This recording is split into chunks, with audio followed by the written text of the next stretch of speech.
करें? इंद्र ने कहा डरो मत, मेरे पूजन से गोवर्धननाथ प्रसन्न है। सपने में आकर के कहा है कि मैं भार रहित होकर तेरी उंगली पर खड़ा होकर सबकी रक्षा करूंगा। कहने लगे ऐसा ही है, जल्दी उठा करो उसको। लाला कहने लगा ठीक है, चलो मेरे साथ में, हम सब मिल करके उठाएंगे, मैं अकेला क्या करूँगा। भगवान ले आए सबको साथ में, हाथ जोड़ के सबने प्रणाम किया गोवर्धननाथ को। तो गोवर्धन पर्वत फूल के समान एकदम से हल्के बन गए और कन्हैया की सबसे छोटी इस कनिष्ठिका उंगली के ऊपर ठाकुर जी विराजमान हैं। छोटी सी उंगली पर भगवान ने इतने बड़े गोवर्धन पर्वत को धारण किया। बोलिए श्री गोवर्धननाथ भगवान की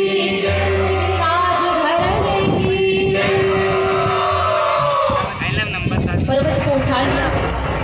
देखो गोवर्धन प्रसंग चल रहा है, आंधी भी चल रही है। ऐसा होता है, आज पहली बार नहीं हुआ, ऐसा कहीं एक जगह पर काम होता है। जब भी ये प्रसंग आता है अक्सर हमने देखा है, 5वें दिन की जहाँ भी कथा हो रही है, प्रसंग चलता है तो ऐसा ही माहौल बन जाता है, एक जगह बारिश भी होने लग जाती है।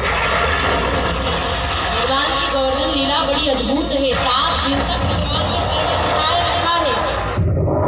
अब सोचिए 7 दिन में क्या उनको भूख प्यास नहीं लगी? तो नहीं लगी थी। कारण क्योंकि ब्रिजवासी कृष्ण भगवान की सुंदर मुखार को निहारते और उनकी प्यारी छटा को देखकर 7 दिन व्यतीत हो गए, उनको पता भी नहीं चला, न भूख लगी न प्यास लगी। 7 दिन बीत गए। इंद्र को भी गलती का एहसास हो गया, पछताया, मेघों को रुकने की आज्ञा दे दी। फिर क्षमा मांगने आया, सुरभि गाय को लेकर के आया, दूध इकट्ठा किया, अभिषेक किया भगवान का। जहां उन्होंने दूध इकट्ठा किया था वही सुरभि कुंड बन गए।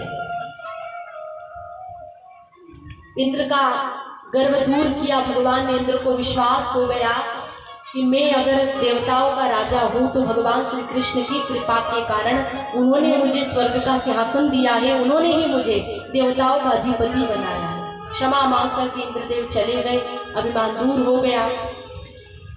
अब कृष्ण ने ये गोवर्धन लीला की थी 7 साल की आयु में। 7 साल की आयु में जब इतने बड़े पर्वत को उठाया तो लोग चर्चा करने लगे कि कहाँ भारी भरकम गोवर्धन पर्वत, कहाँ 7 साल का ये छोटा सा बालक, कहीं कन्हैया भगवान तो नहीं है, इतने बड़े पर्वत को कैसे उठा लिया। चर्चा चल पड़ी। कुछ लोगों ने नंद बाबा से पूछा, बाबा नंद से पूछा गया कन्हैया किसका बेटा है? नंद जी कहने लगे मेरा ही तो है, और किसका? लोग गाने लगे ऐसे ऐसी लीलाएं करता है। नंद जी ने कहा आश्चर्य की बात नहीं है, गर्गाचार्य जी ने पहले ही कह दिया था कि मेरे कन्हैया में नारायण के समान गुण है। विश्वास नहीं तो अभी जन्म पत्रिका लाके दिखा देता, इसमें ऐसे गुण है इसलिए लीलाएं करता है। गोपियों को विश्वास हो गया। इस लीला से गोपियों को समझ आ गया कि कृष्ण नारायण है, भगवान है।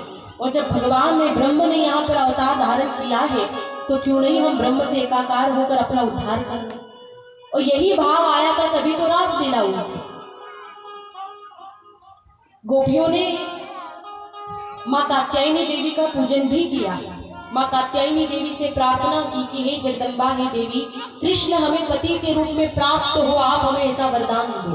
और माता ने उनको प्रकट होकर दर्शन दिया, उनकी इच्छा पूरी भी की, वरदान भी दिया।